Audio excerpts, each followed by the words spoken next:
में शायद मिला होगा। अहंकार नहीं है, घमंड नहीं है, लेकिन ये पुराण में ये कथा मिली है।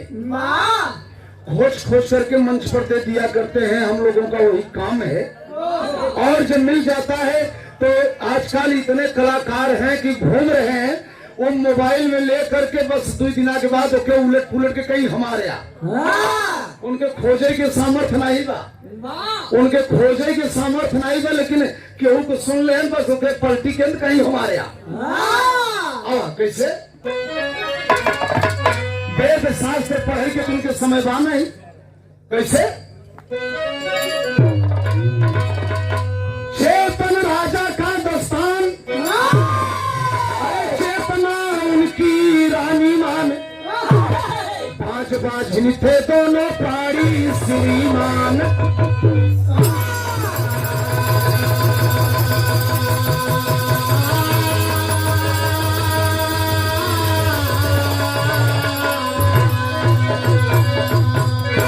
पुराण की कथा है, पुराण में मिला है।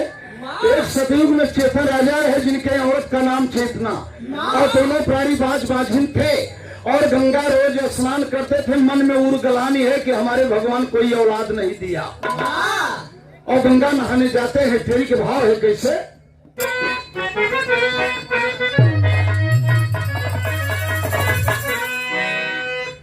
अरे ललन गोदी में हमारे, गोदी में हमारे राजा रानी करते गंगा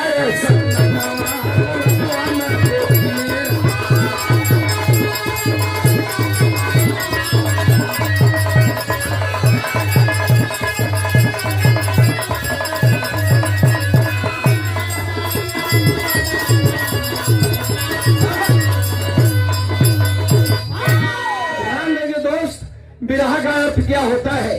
राजा रानी करते गंगा ऐसा नवा ललनवा न गोदी में हमारे। लोग जाते हैं जब राजा रानी नहाए, लोग ताना मारते हैं, बजवा आगे पड़ गया, बजनिया आगे पड़ गया, पता नहीं दिन बीते की। राजा रानी चिंता में परेशान है। उस दिन जाके दोनों प्राणी आपस में विचार किए कि ब्रह्मा के बिटिया के गोदी में डूब के मर जाई। गंगा जी ब्रह्मा के बिटिया है, लेके खोज ली है कोनो वेद में बाई, और ब्रह्मा की बिटिया गंगा जी, और ये दोनों प्राणी स्नान करके यही मन में भाव बनाते हैं गंगा जी में डूब के मर जा। और जब दोनों प्राणी डूबे के प्रयास करते हैं, गंगा मैया प्रकट कर, राजा रुक जाओ, आप कहाँ से आए हैं। अरे आप राजा इतने चक्रवर्ती राजा हैं, अरे आप हमारे गोदी में जान दे रहे हैं। कहे हमको दुनिया ताना मार रही है। कहे एक सवाल है। कहता बिरहा सुने वाले जरा ध्यान दे, गपोड़ा न हो। गंगा मैया कहे कि तुम्हारे एक शर्त रखो कि जो हम मांगेंगे तो हमारा भी देगा। चेतन राजा बोले जो मांगिए माँ हम तैयार हैं। कहे तुम्हारे गोदी में 8 पुत्र 1 बिटिया हम देते ही। देख ले कोनो पुराण में बा कि नहीं बा। 8 बेटवा 1 बिटिया देते ही, लेकिन याद रखे कि 18वां बेटवा हमार और 7 बेटवा और 1 बिटिया तोहार। राजा एकदम जिम्मेदारी ले लिए, कौल कसम खा गए, कहा ठीक है माँ, 1 बेटा आपका 7 बेटा हमारा। बिरहा लोग गावत है, बहुत सुनत है, आप लोग बजावत है, देखा और वरदान पाई गए। माई की कृपा गंगा जी का, राजा के 8 बेटवा पैदा हुए, 1 बिटिया। धीरे धीरे लड़का सयान भय, 7 लड़का 1 बिटिया का शादी कई भय। जे ठरके बेटवा का गंगा जी की बेटवा है, तिल का हारे ने आवत है। अब चले धीरे धीरे जब 7 को दिया हो गया, तो गांव वाले विचार कहन कि अब 1 बेटुआ राजा का राजकुमार रणुगा रहे। तो बीच में गंगा जी राजा का किला चेतन राजा के यहाँ पर शादी तय होता, गंगा वहाँ पर जौन के वो गंगा जी के बेटुआ रहा। बारात चलो था, तिलक बड़ा अच्छा भाई, अब ओकर दिया न हो जाए, लेकिन देखा जब गांव वाले अगुवाई कह के रचाई दे हैं। बिरहा शैली में तर्जमा मुन्ना कैसे। अच्छा अच्छा ठीक है, अच्छा अच्छा ठीक। भवानीपुर से भैया 20 रुपया और ये गुटका है, बहुत भैया की नमस्ते बा। 20 रुपया हमारे साथी की ओर से, याद रहे आप। हाँ क्या बोलो थे, जब बारात चलता है ठे बेटवा के तो होता बा।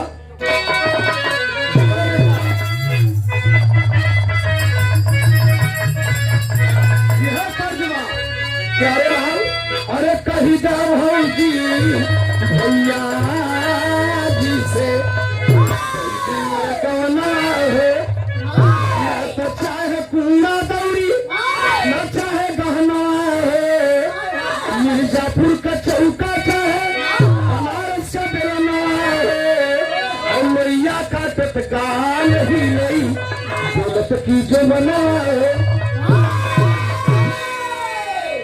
मंगला साहब होता बाजार महमूदपुर। मंगला साहब लोहता बाजार महमूदपुर एक क्या रुपया बाबूजी के प्रणाम बा। बदाम वाले हाँ बदाम बदाम वाले बाबूजी के प्रणाम बा। एक क्या रुपया से लगा रहा लोग भाई। कहना है का अरे सज के बारात चली, सज के बारात चली ससुर के भाई।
जब राजा साहब के 8वां बेटवा के बारात चली हो सज धज के, और जब डोंगा को हो सवारी अब वहां पार महाराजा के पास जाए की बारात विचार कर। अब यहाँ पार का राजा सजाए के बारात तो सवारी डोंगा के वहां समय पुल उल तो कुछ रहा नहीं। और जब डोंगा पर बाराती बैठ गए वही पर दूल्हा वही समधी सब लोग। और जब आधे गंगा डोंगा पहुंचा तो डोंगवा अड़ गया। दिखाई पुराण का कहानी है डोंगवा अड़ गया। अब न आगे जाता डोंगा न पाछे जाता। और ऊपर 100-200 बाराती बैठा है, दूल्हा भी बैठा है। और तब बड़ा सा परेशानी झेले पड़ा कि डोंगवा काहे नहीं बढ़ता आगे। और राजा साहब चिंता में भय। तब तक गंगा मैया प्रकट कहे चेतन राजा याद करो हम तुमसे कहे रे 8 बेटवा देव, एक बिटिया तो 7 बेटवा और एक बिटिया तोहार और जेठर का बेटवा हमार। अब आज हमार बेटवा हमारे लगे आएगे डोंगा बोल के मुआऊ भी 8वां बेटवा हमारे यहाँ। अब मामला फंस गए 8वां बेटवा हमारे यहाँ। अब दुल्हा हाथ जोड़े से कहे माई हम ही बर तोहार बेटवा ही 100-200 बरतिया तोहार थोड़ो है। अच्छा डोंगवा के आप जाए तो जात है रात बिया ही के। और जब सवेरे दुल्हन लिया के आओ कहानी समझ ले। और जब दुल्हन लिया के आओ माई तो हमार डोंगा बोर दी हूँ, बराती दूसरे डोंगा पे, हमार मेहरारू दूसरे डोंगा पे, और हम एक अकेले डोंगा पे रह हमार बोर दी हूँ। राजा साहब का लड़का जब धूमधाम से दिया दिया करके जब दुल्हन लिया के लौटा, अपन दुल्हन दूसरे डोंगा पर, बराती दूसरे डोंगा पे, बाप दूसरे डोंगा पे, दुल्हा अकेले एक डोंगा पे। याद रखे दुल्हन का दुल्हा वाला डोंगा जब आधे गंगा पहुंचा डूब गया। आधे गंगा जब क्या यार और मैं घुमाए दे सुबह के कहे दबाते। और जब आधे गंगा पहुंचा तो डोंगा डूब गया, दुल्हा खत्म हो गया। विचार के दुल्हन तो विधवा हो गई, लेकिन कहानी से समझे आगे का होता। तेरी में बेटा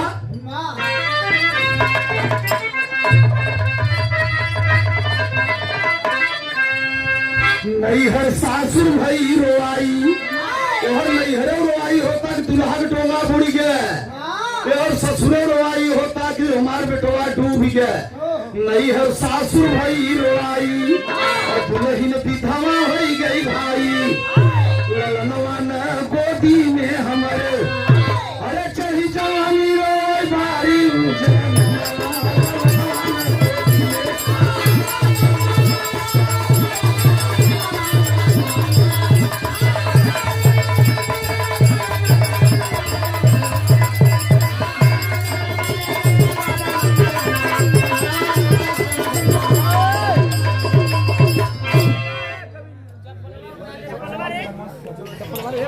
जब डोंगा बुड़ गया दुल्ही उन्हीं से लौटी आए है लड़के बेटा उतने लौंडे ही हो।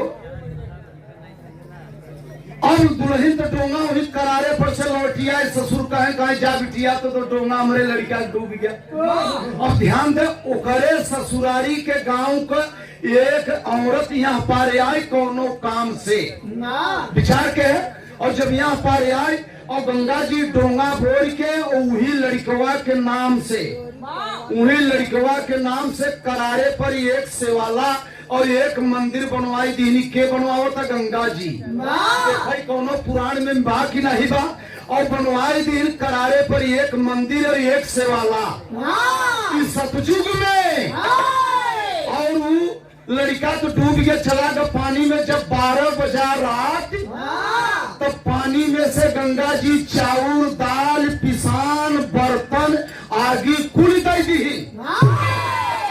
सेवलवा में अपने नाम के आई के कररवा पर मरे के बाद बिरहा समझे मरे के बाद आई के सेवाला में और वही बर्तन लेके भोजन पानी बनवाता और खाता। वो करे ससुरारी वाली जो नहीं औरतिया रही हुआ यहाँ पर जब शाम के लौटी तो डोंगा छूटी गए तो अब का करे कहे सनिहार हो गए कैसे जाई घरे से वाला में वो चली गई। और जब वही आराम करता 12 बजा रात तो दुल्हवा निकला मरे के बाद पानी में से। और जब सेवाला में गए तो एक वहाँ औरत सोई अच्छे सज्जनों बिरहा सुने भरथरा वाले और तब वो देखा था तो चीन गई करे मोरी माई रे ये नहीं दूल्हा का तो कल नहीं परसों चौथा रोज जिनकर बियाह और मरौना में हम चिन्हे रहे तो हल्ला भग डोंगा बुड़ी के दुल्हवा तो मरी गया। और ये दुल्हा है 3-4 दिना पे आज यहाँ से वाला में कैसे आवत है। वो दुल्हा मरे पर गंगा जी के भोजन लेके आई यहाँ बनाए सिखाए से वाला में और उन्हीं मेहरुओं के खियाए से और खियाई के सब 3 बजा तो दुल्हवा मरे पर फिर चला गया गंगा जी में। बिरहा समझर चौ फिर चला गया गंगा जी में। जब लखे सब भोर होता सब उड़ जाई तो मरे पर भूत रहा चला गया गंगा जी में।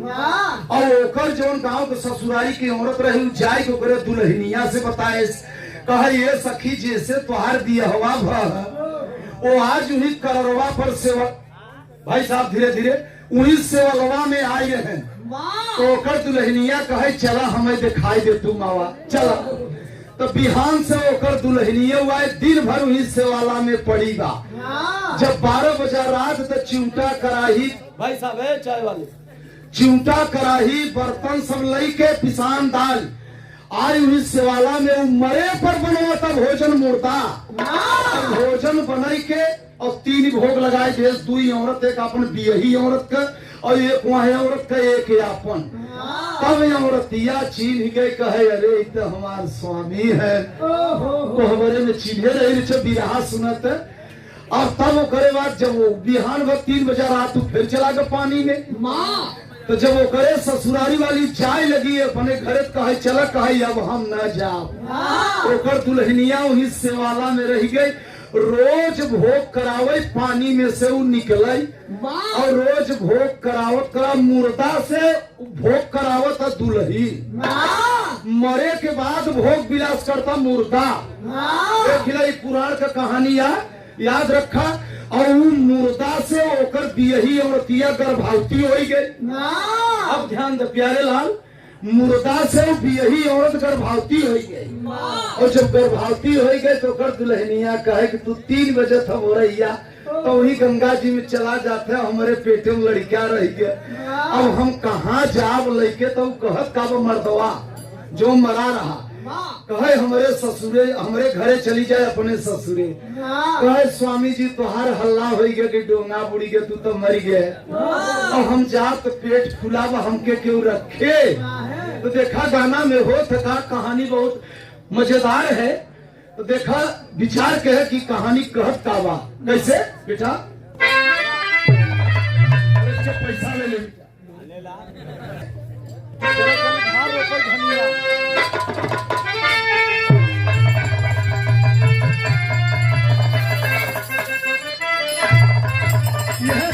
बेटा की चल चली धान रोपे धनिया झिम बरसेला पनिया चल चली धान रोपे धनिया कहता मुर्दवा अरे जा तू ससुराल मोरी दुलही जा तू ससुराल मोरी दुलही और कोई नहीं करी है इन जा तू ससुराल मोरी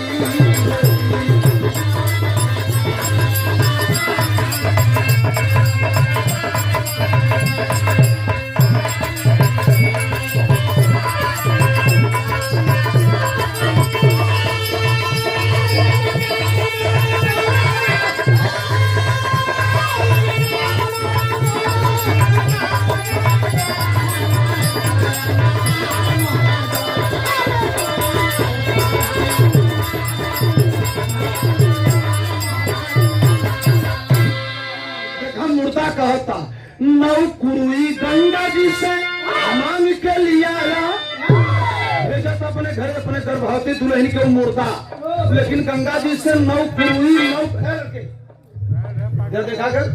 नौ कुरुई 9 किस्म के 9 कलर का और मांग के गंगा जी से ले आए और दे देश अपने दुल्हनिया के कही है कुरुई बेचत चली जा हमारे घरे। और जौने घर में वो राजा के लड़का चेतन राजा के रहत रहा और जब बराते बिहाई के रहा चाबी अपने घर के ले रहा अपने पास और दुल्हनिया के कहे जा हमार चाबी ले ले और हमारे घर खोल लियो और महतारी हमारे कुरुई के शौकीन बात तुरंत ले ले और ले चली गई। 9 कुरुई गंगा जी से मांग के लिया और चाबी दे के दुल्हन के घर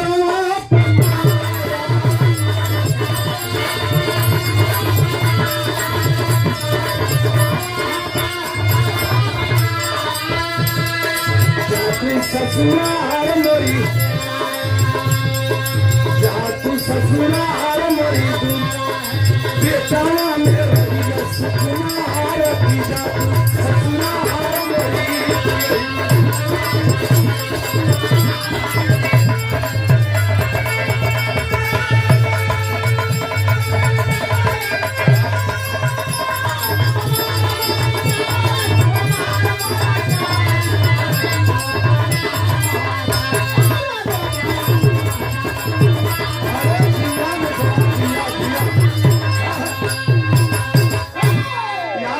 सज्जनों 9 कुरुई गंगा जी से 9 कलर मांग के मुर्दा दे दिया, अपने घर की चाबी दे दिया, अपने दुल्हन से कहा चले जाओ।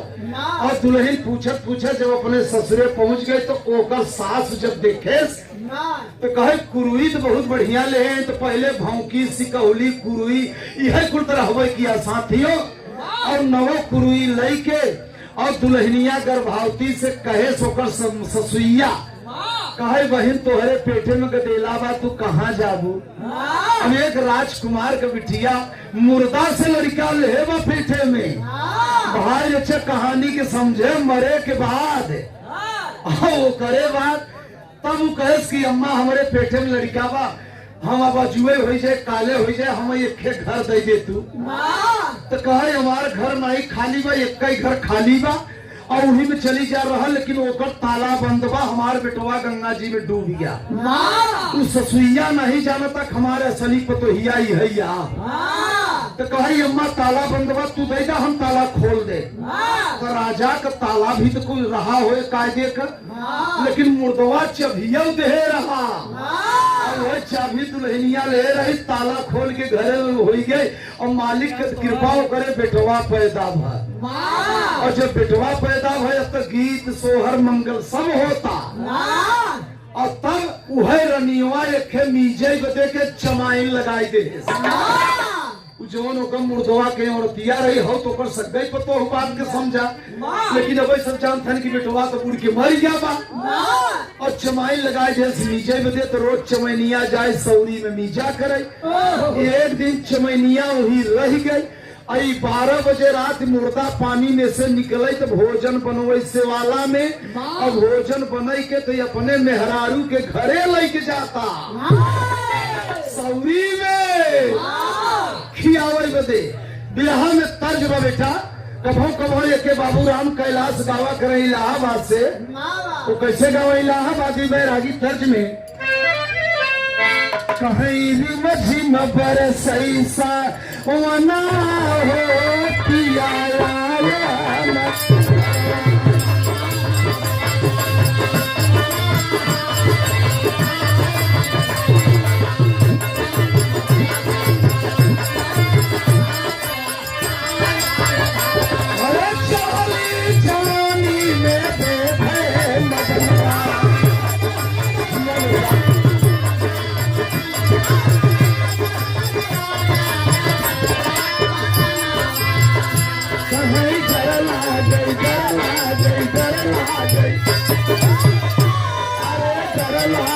खन कई का मना हो पिया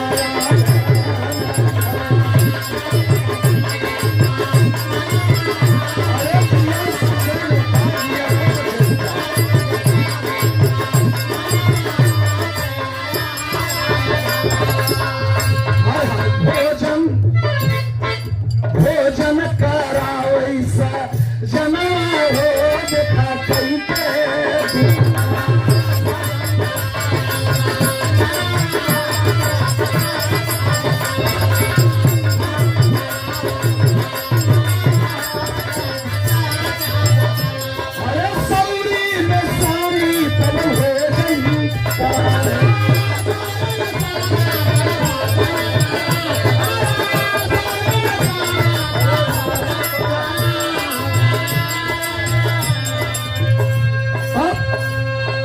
स्वामी जी उसका पतिदेव सौरी में ले गए भोजन कराए और चमैनिया जब वहां दिना देखे 12 बजे रात सौरी में कहे अरे इधर राजा का लड़का और डोंगा बुड़ी गया हम मर गए तो ये यहाँ कैसे आई गए। अब जाए के रानी वहां से बताइए कहा ये रानी साहब कहे का कहे जो तोहार बेटवा गंगा जी में बुरा रहे और जौन जेके मीजे बदे हमें लगाए हो वो नहीं के भोजन लेके 12 बजे रात आए रहे अपन लड़का खिलाए 3 बजे रात गए अपने मेहरारू से बोलन बतियाने फिर चला गए गंगा जी में। अब ओकर महतरिया कहे अब हम देखब अपन बेटवा मोहारा पर बिहान से कंकड़ बिछाई के कंकड़ और वही पर सोई गई तो ककरा पे नींद लागे कंकड़ पर सोई गई। ठीक 12 बजे रात होकर मुर्दा पति उठा पानी में से निकला सेवाला में भोजन बनाई के और सौरी में अपने मेहरारू के भोजन लेके आई गया और अपने मेहरारू से बोला बतियान भोजन कराए अपन लड़का खिलाए। जब 3 बजे रात गंगा जी में जाए लगा तो महतरिया दुआरी पर लपेट के धैले कहा बेटा अब कहाँ जावे तू गंगा जी में बुरा रहे तो यहाँ कैसे आई गए। अब मुर्दा बताओ था कि मावाई हमारे असली दुल्हनिया मुर्दवा बताओ था कि हमारी असली दुल्हन हो तुम्हारी असली नातिया ए मावा हमें तो गंगा जी ले ली हम तो मरे पर आवत है। तब महतरिया कहे बेटवा करे तोरे मरे पर लड़का हो गए कहे मावा हमें जाए तो गंगा जी के लगे हमारे बेटवा के बड़ा ही कही गए और ऋषि मुनि संत दुआरे बुलाए के खियावा और गंगा जी के न्योता दे धूमधाम से चेता राजा बरही फान के संत मुनि भिक्षु भिखारी खियाई के गंगा जी के न्योता दिए वो हमें गंगा जी आई गए और जब गंगा जी आए तो न्योता खाई और बाद लड़कवा मुर्दवा के गोदी में उठाए ले और जब मुर्दा के लड़का उठाए लेन गोदी में तो लड़का के अमर कह दी और तब ओकर मुर्दवा के मेहरुआ कहे मावा हमारे बेटवा के ते अमर कह दू हमारी का दिहू और गंगा जी के ध्यान नहीं भवा कहे बिटिया तू सदा सुहागिन रह मुर्दा के औरत के कहे तू सदा सुहागिन रह। अब चल जब सदा सुहागिन कह दिन गंगा जी तब वो औरतिया कहे हमार पति तो माई तोहरे गोदी में मरी गए तो हम सदा सुहागिनी रहत कहा।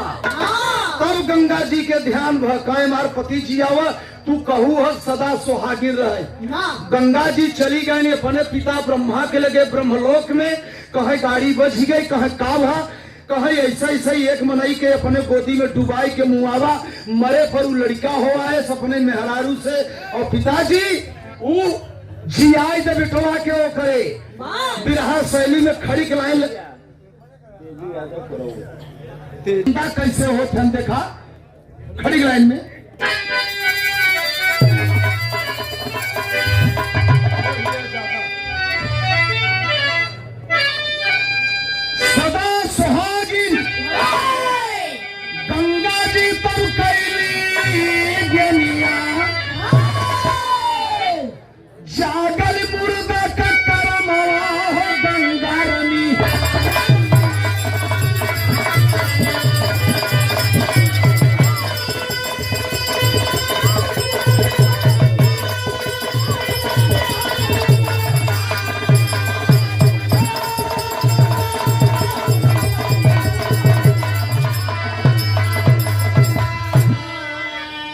भैया भैया गाना करीब बा।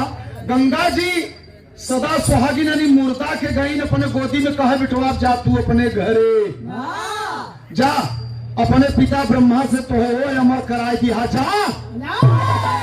अब मरे पर लड़का होवाई के और तब ओकरे बाद पानी में जाता फिर जिंदा निकला बहरे आई अपन बेटवा लेके राजपाट करता है। साथी कहना है क्या बेटा कि गाने का शीर्षक रहा कि मुर्दा से जिंदा पुत्र पैदा। मरे पर आदमी जिंदा भी होएगा, मुर्दा रहा तब अपने दुल्हनी से बेटवा हो आएगी।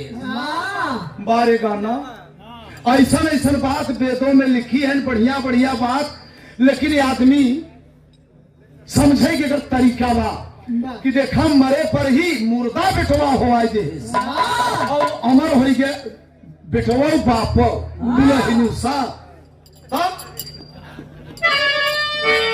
महाबली गुरु पंचम मक्खन राम यधार पुजारी प्यारे लाल कलम चलाए फूल ऐसा मेरे बाप परेशान के